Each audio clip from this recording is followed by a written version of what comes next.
ವಿಜಯಪುರ ಜಿಲ್ಲೆಗೆ ಮತ್ತೊಂದು ಸಚಿವ ಸ್ಥಾನದ ಬೇಡಿಕೆ ವ್ಯಕ್ತವಾಗ್ತಾ ಇದೆ. ವಿಜಯಪುರದಲ್ಲಿ ಸಚಿವ ಎಂಬಿ ಪಾಟೀಲ್ ಹೇಳಿಕೆಯನ್ನು ಕೊಟ್ಟಿರುವಂತದ್ದು ಮತ್ತೊಂದು ಸಚಿವ ಸ್ಥಾನ ಸಿಗೋದು ಖಚಿತ ಅಂತ. ವಿಜಯಪುರ ಜಿಲ್ಲೆಗೆ ಮತ್ತೊಂದು ಸಚಿವ ಸ್ಥಾನದ ಬೇಡಿಕೆ ವ್ಯಕ್ತವಾಗ್ತಾ ಇರುವಂತಹ ಹಿನ್ನೆಲೆಯಲ್ಲಿ ವಿಜಯಪುರದಲ್ಲಿ ಸಚಿವ ಎಂಬಿ ಪಾಟೀಲ್ ಅವರು ವಿಶ್ವಾಸವನ್ನ ವ್ಯಕ್ತಪಡಿಸುತ್ತಾರೆ. ಮತ್ತೊಂದು ಸಚಿವ ಸ್ಥಾನ ಸಿಗೋದು ಖಚಿತ ಅನ್ನುವಂತ ವಿಶ್ವಾಸ ಇದೆ. ಶಕ್ತಿ ಮೀರಿ ಪ್ರಯತ್ನಿಸೋದಾಗಿ ಹೇಳಿದ್ದಾರೆ ಎಂಬಿ ಪಾಟೀಲ್ ಅವರು. ಬೌದ್ಧ ವಿಹಾರದ ಪವಿತ್ರ ಕ್ಷೇತ್ರದಲ್ಲಿ ನಿಂತು ನಾನು ಹೇಳ್ತಾ ಇದ್ದೀನಿ, ವರಿಷ್ಠರ ಬಳಿ ಮತ್ತೊಂದು ಸಚಿವ ಸ್ಥಾನಕ್ಕೆ ನಾನು ಬೇಡಿಕೆಯನ್ನ ಇಟ್ಟಿದ್ದೀನಿ ಅಂತ ಹೇಳ್ತಾ ಇದ್ದಾರೆ.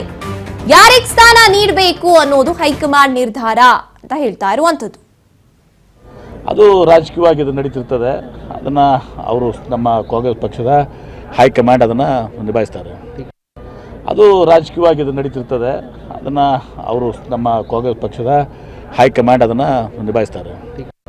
ಅದು ರಾಜಕೀಯವಾಗಿ ಇದು ನಡೀತಿರ್ತದೆ. ಅದನ್ನ ಅವರು ನಮ್ಮ ಕಾಂಗ್ರೆಸ್ ಪಕ್ಷದ ಹೈಕಮಾಂಡ್ ಅದನ್ನ ನಿಭಾಯಿಸ್ತಾರೆ.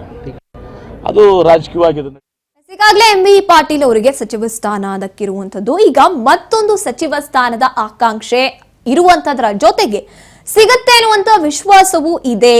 ಹೈಕಮಾಂಡ್ ಅದನ್ನ ನಿರ್ಧಾರ ಮಾಡುತ್ತೆ, ನಾನು ಅದಕ್ಕೆ ಬೇಡಿಕೆನ ಇಟ್ಟಿದ್ದೀನಿ ಹೈಕಮಾಂಡ್ ನಾಯಕರಿಗೆ ಅಂತ ಎಂಬಿ ಪಾಟೀಲ್ ಅವರು ಹೇಳಿಕೆಯನ್ನ ಕೊಡ್ತಾ ಇರುವಂತದ್ದು. ಹಾಗಿದ್ರೆ ಯಾರಿಗೆ ಏನು ಯಾವ ಖಾತೆ ಇದೆಲ್ಲ ಪ್ರಶ್ನೆ ಹುಟ್ಕೊಳ್ತಾ ಹೋಗುತ್ತೆ. ಆದ್ರೆ ಕಂಪ್ಲೀಟ್ ವಿಶ್ವಾಸವನ್ನ ವ್ಯಕ್ತಪಡಿಸ್ತಾ ಇರುವಂತದ್ದು ಎಂಬಿ ಪಾಟೀಲ್ ಅವರು ಈ ವಿಚಾರದಲ್ಲಿ.